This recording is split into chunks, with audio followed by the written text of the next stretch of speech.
maksud si kuntilanak tersebut, kata sesepuh sini dia itu minta orang tersebut, minta orang hamil gitu. Ya.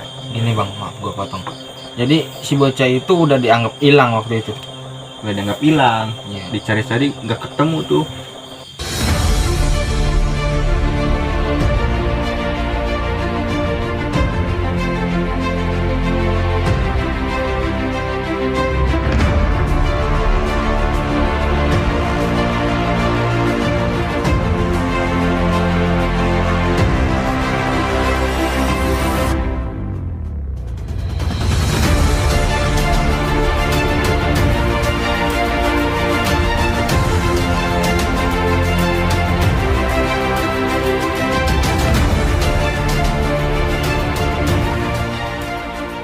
Lari ke mana itu, ke arah sungai katanya gitu.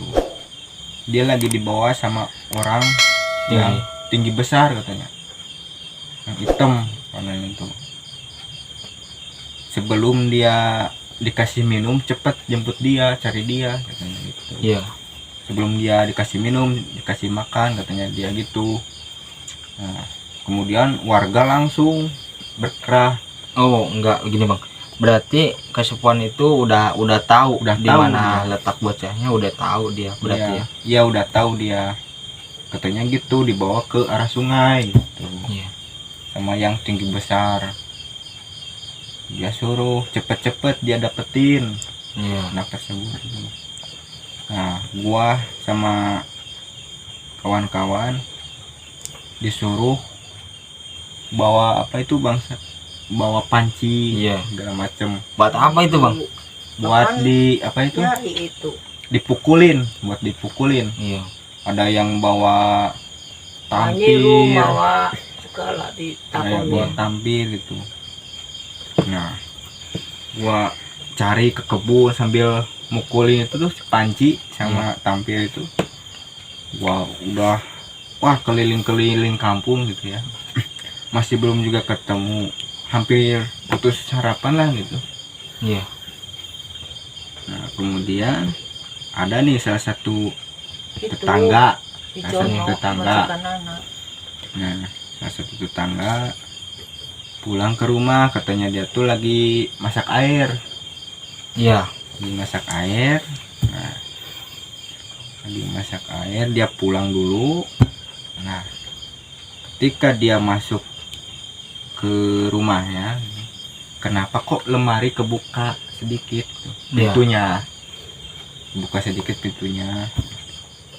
Nah, tapi dia belum tahu ada orang di situ. Iya, belum nyamperin lemari tersebut, tapi dia meredamin kompor ya. Iya. Nah lalu dia samperin tuh lemari. Nah tadi sangka-sangka yang tadinya hilang itu anak yang tadi itu ditemukan di lemari tersebut, di lemari itu. Kok bisa di lemari gitu bang? Saya juga nggak tahu itu, kok aneh ya.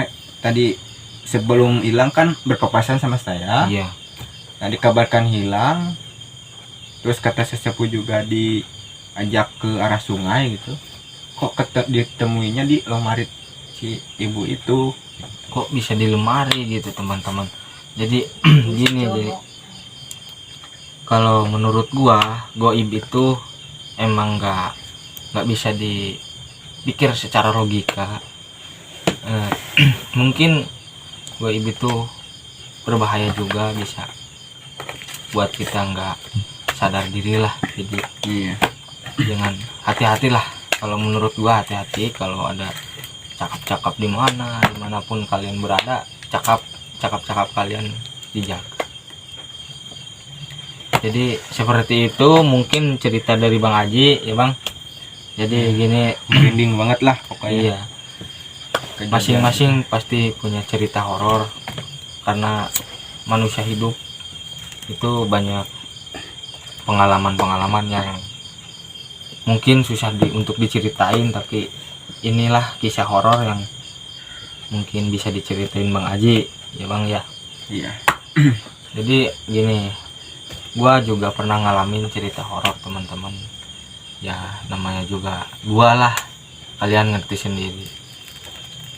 Jadi kisah horor gua itu waktu gua mau dapetin khodam yang gua inginkan, teman-teman. Pertama kali gua sama kakek gua berbincang-bincang soal permasalahan ilmu, teman-teman. Gua tuh sangat suka ilmu-ilmu spiritual, ilmu-ilmu alam, gua itu sangat suka. Nah, gua bertanyalah sama kakek gua, gimana sih rasanya gitu. Kalau kesurupan itu gimana rasanya? Kalau spiritual harus gimana gitu, teman-teman. Nah, kakek gua bilang lah, lu tirakat, katanya. Kamu tirakat sekian hari, puasa sekian hari, tapi harus dengan ibadah. Tetap harus dengan ibadah, teman-teman. Gua jalanin lah ini tirakat dari kakek gua, doa-doa dari kakek gua jalanin, gua lakuin. Terus setelah gua selesai tirakat tersebut,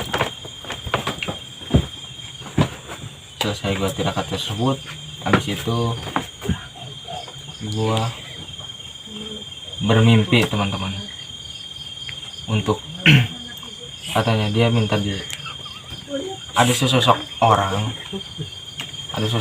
yang nggak gua paham, nggak gua kenal. Kalau kamu pengen kalau terjemahannya gini, kalau kamu pengen bisa jadi sosok spiritual, kamu harus jemput saya. Kata gue bilang, kemana? Saya ada di gunung ini, saya ada di dalam sini, dan saya tinggal di sini. Dan nggak gue sebutin nama daerahnya, soalnya sangat jarang sekali manusia ke daerah sana, teman-teman. Terus waktu gua bertanya sama kakek gua, kayak suruh jemput ke sini. Ya udah, sana jemput.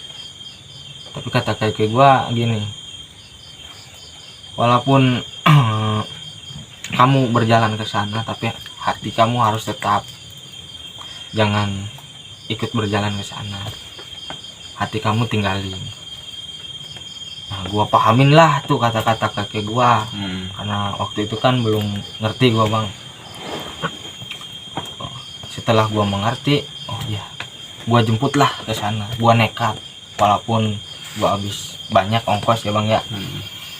Bentar, Bang, itu sama siapa itu, Bang? Gua sendiri. Iya.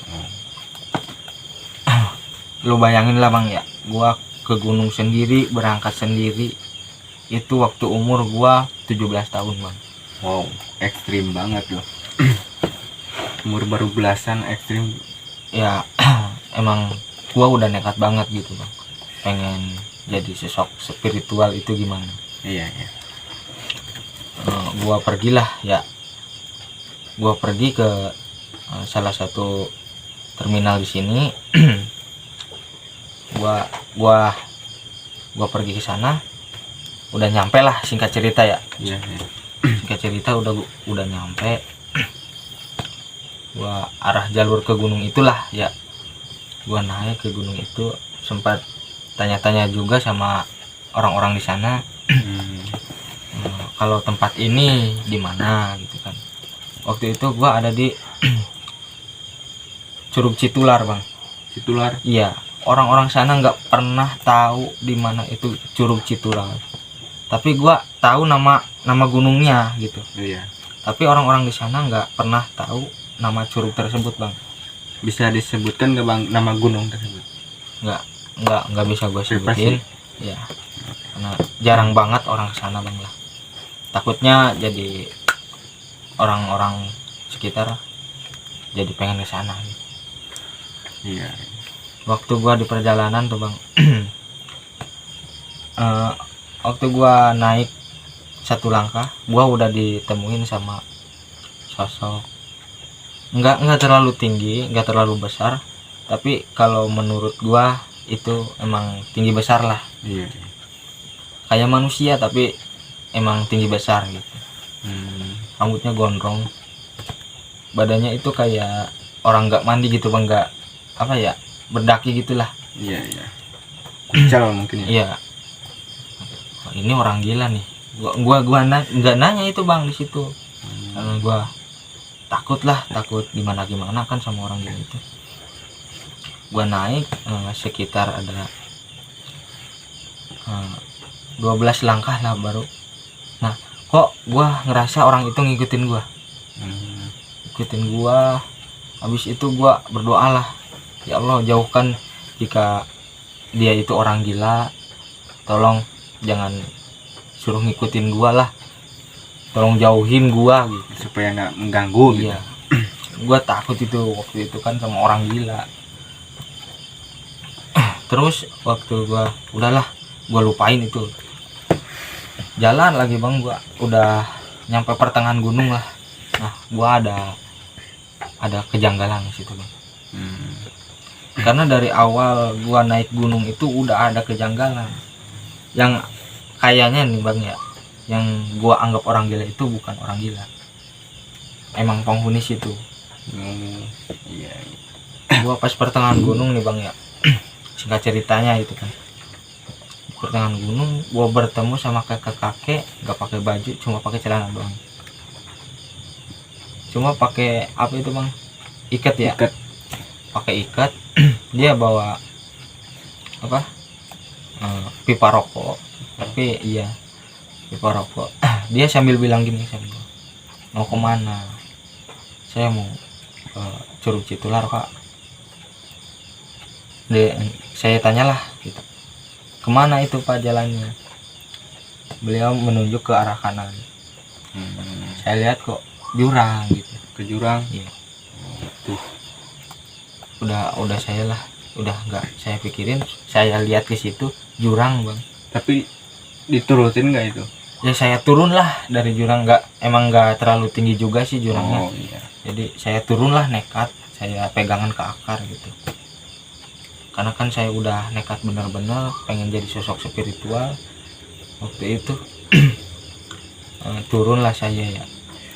Saya temuin jalan bebatuan bang, kayak bebatuan kayak di pinggir sungai, tapi nggak ada sungai itu.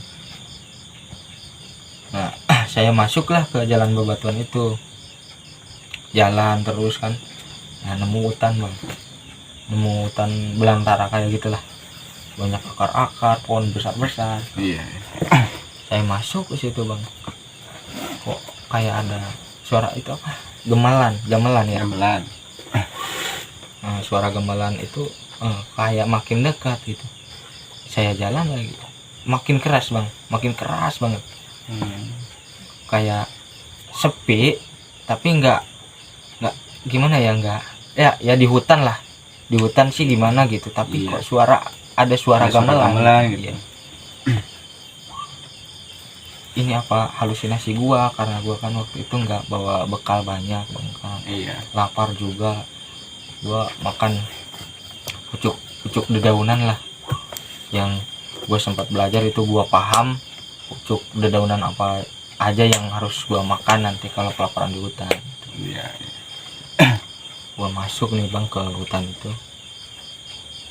Pas gua di situ, gua ketemu lagi bang sama kakek-kakek yang tadi. Oh, yang tadi nuduhin jalan. Iya, yang nunjukin jalan. Kata kakek-kakek itu, kamu harus diam dulu di sini, jangan diterusin. Kamu nginep dulu di sini. Hampir gua 1 malam bang. Jadi malam itu, dari sore itu maju ke malam itu kayak lama banget. Lama banget. Ya, soalnya gua di situ susah banget tidur bang. Karena nggak, ya satu kalau banyak nyamuk lah, gua dingin kan. Niat gua mau 1 hari di situ. Gua mau 1 hari, nggak lebih. Ternyata bang, setelah gua melalui malam itu ya, gua nggak tidur itu. Gua masuklah ke hutan itu tanpa petunjuk dari kakek-kakek itu kan. Iya.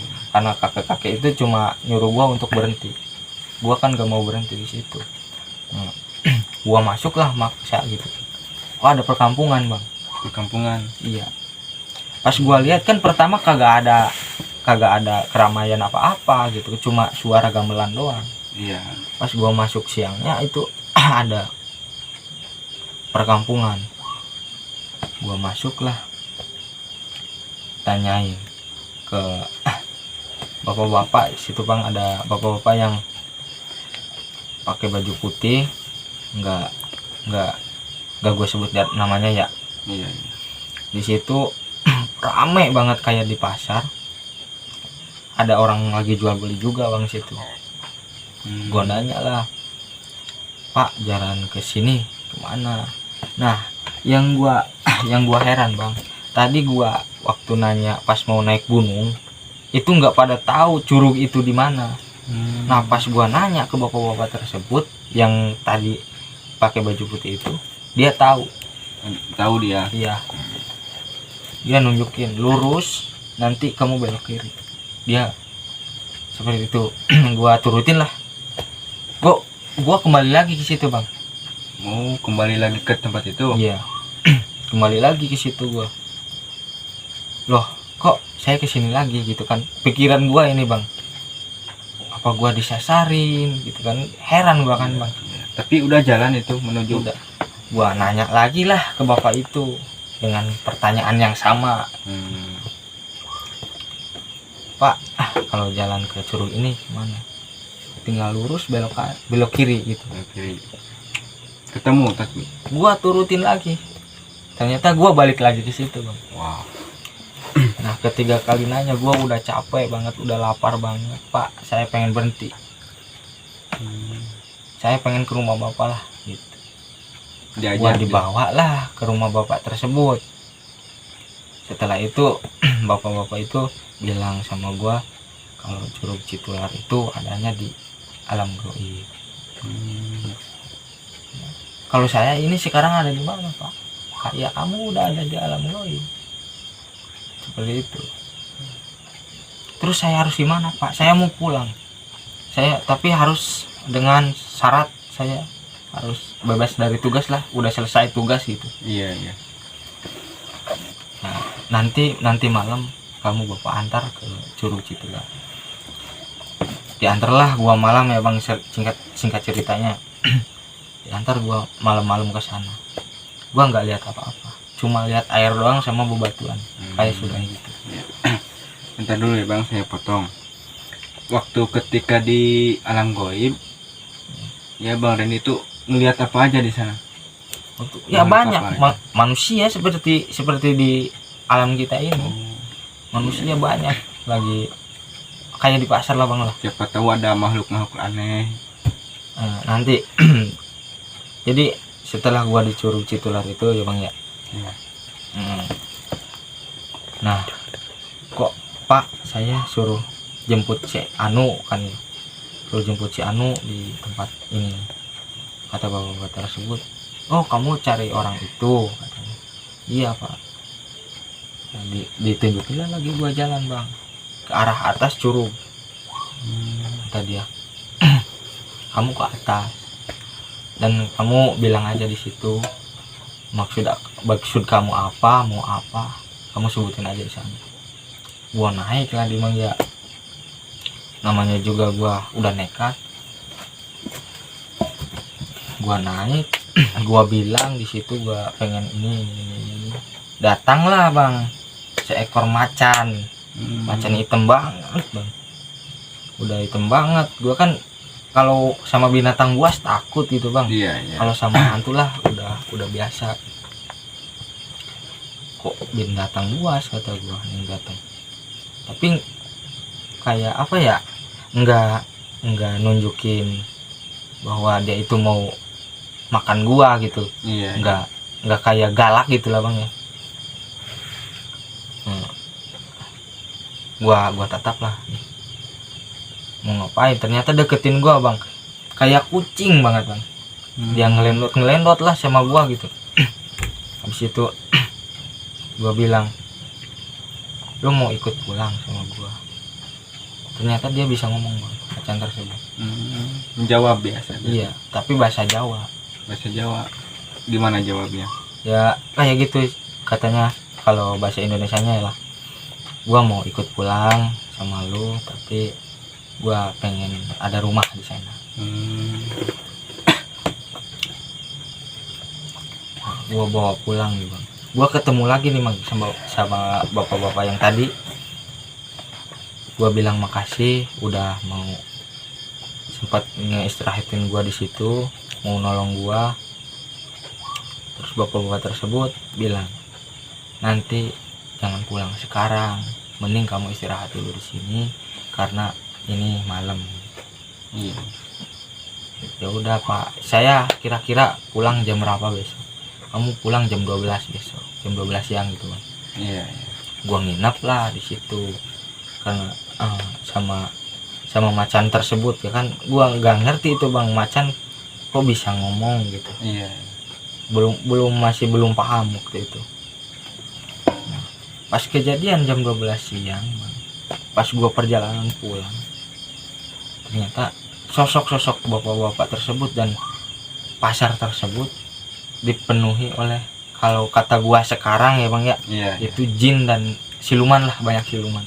Ada yang setengah kambing, Wow. ada yang setengah ular, banyak itu bang. Nah gua heran lah di situ. Gua tanyain lagi pas nengok, gua mau nanya nih ke bapak-bapak tersebut, Pak kok gini gitu. Si bapak-bapak tersebut berubah jadi kuda putih. Oh. Serem banget juga ya. Tapi bapak-bapak tersebut udah berubah jadi kuda putih, tetap bicara bang sama gua. Kamu jangan heran, karena ini kan udah bapak bilang ini adalah kampung gua ini. Gua sempat ada rasa takut di situ bang. Gua bilang lah sama si bapak-bapak tersebut, ya walaupun rupanya wujudnya itu kuda, gua tetap tanyain, Pak gimana kalau saya nginep lagi di sini, kan gua penasaran gitu bang. Iya, penasaran. Kata bapak tersebut, jangan, mending kamu pulang. Suruh pulang gitu. Karena kamu kan udah selesai tugas. Kata gua, Pak saya masih penasaran pengen nginep di sini. Kalau pengen nginep di sini, mending kamu nginep di sini aja untuk selamanya. Dia bilang Kamu gitu. iya, dia berikan pilihan bang, kamu pengen pulang apa pengen nginep di sini. Kalau gua nginep di situ, mungkin gua udah selamanya di situ. Oh iya, udah gabung berarti. Iya. Nah, singkat cerita, gua ada di pintu gerbang goib nih bang. Ya, gua udah keluar dari alam goib tersebut. Nah, bapak-bapak tersebut berubah wujud lagi bang. Jadi sosok raja. Sambil bilang sama gua, hati-hati di jalan, jaga ucapan, tetap lanjutkan ibadah kamu, percayailah agama kamu, jangan sampai kamu terkecoh dengan alam dunia, karena alam dunia itu mungkin fana lah bang ya. Iya, iya. Jangan pernah tergoda dengan apapun yang ada di alam goib. Setelah itu gua pulang lah bang ya, perjalanan pulang. Singkat cerita udah di rumah lah bang ya, gua bertanya nih sama kakak gua mau sombong gitu kan sama kakek gua, udah berhasil gitu. Iya. Nih lihat gitu peliharaan gua. Kakek gua bilang, kamu bertemu sama si Anu.